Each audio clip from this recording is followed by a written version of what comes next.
രാജ്യത്ത് ഇന്ധനവില വീണ്ടും വർദ്ധിപ്പിച്ചു. ഡൽഹിയിൽ പെട്രോളിന് 87 പൈസയും ഡീസലിന് 91 പൈസയും കൂട്ടി. തിരുവനന്തപുരത്ത് ഡീസലിന് 100 രൂപ കടന്നു. കൊച്ചിയിൽ CNGക്ക് 2 രൂപയും വർദ്ധിപ്പിച്ചു. ഒരാഴ്ചക്കിടെ രണ്ടാം തവണയാണ് കേന്ദ്രം ഇന്ധനവില കൂട്ടുന്നത്. വിലവർധന മോദിയുടെ ചാട്ടവാറടിയെന്ന് കോൺഗ്രസ് വിമർശിച്ചു. 87 പൈസ കൂട്ടിയതോടെ ഡൽഹിയിലെ പെട്രോൾ വില 98 രൂപ 64 പൈസയിലെത്തി. ഡീസലിന് 91 പൈസയാണ് കൂട്ടിയത്. ഇതോടെ രാജ്യതലസ്ഥാനത്തെ ഡീസൽ വില 91 രൂപ 58 പൈസയായി ഉയർന്നു. ഒരാഴ്ചക്കിടെ രണ്ടാം തവണയാണ് കേന്ദ്രത്തിന്റെ പ്രഹരം. 107 രൂപ 59 പൈസയാണ് മുംബൈയിൽ പെട്രോളിന്റെ പുതിയ നിരക്ക്.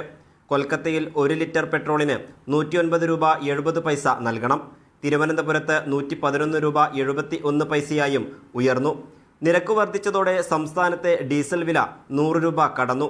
പാവങ്ങളുടെ ജീവിക്കാൻ കഴിയോ? പെട്രോളിനൊക്കെ ഇത്രയും വലിയ കുട്ടിയെന്ന് പറഞ്ഞാൽ എന്താണ് ഇത് ഇങ്ങനെയായിണ്ട്? നമ്മളെ സ്ഥിതി ഒന്നും കൊണ്ടുപോകാണ്ടാവില്ല വീട്ടിലേക്ക്. ഇപ്പം എന്ന് പറഞ്ഞാൽ 500 റുപ്യൻ്റെ ഓട്ടമില്ല.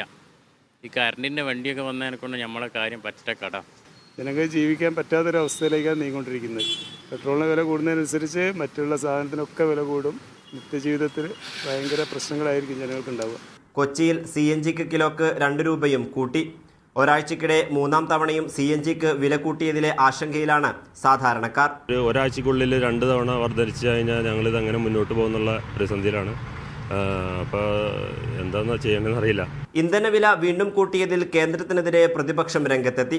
കേന്ദ്രത്തിന്റെ പരാജയം ജനങ്ങൾക്കുമേൽ കെട്ടിവെക്കുകയാണെന്ന് കോൺഗ്രസ് അധ്യക്ഷൻ മല്ലികാർജ്ജുൻ ഖാർഗെ വിമർശിച്ചു. അതേസമയം ആഗോള വിപണിയിൽ എണ്ണവിലയുടെ കുതിച്ചുചാട്ടമാണ് വിലവർദ്ധനവിന് കാരണമെന്നാണ് പെട്രോളിയം മന്ത്രാലയത്തിന്റെ വിശദീകരണം.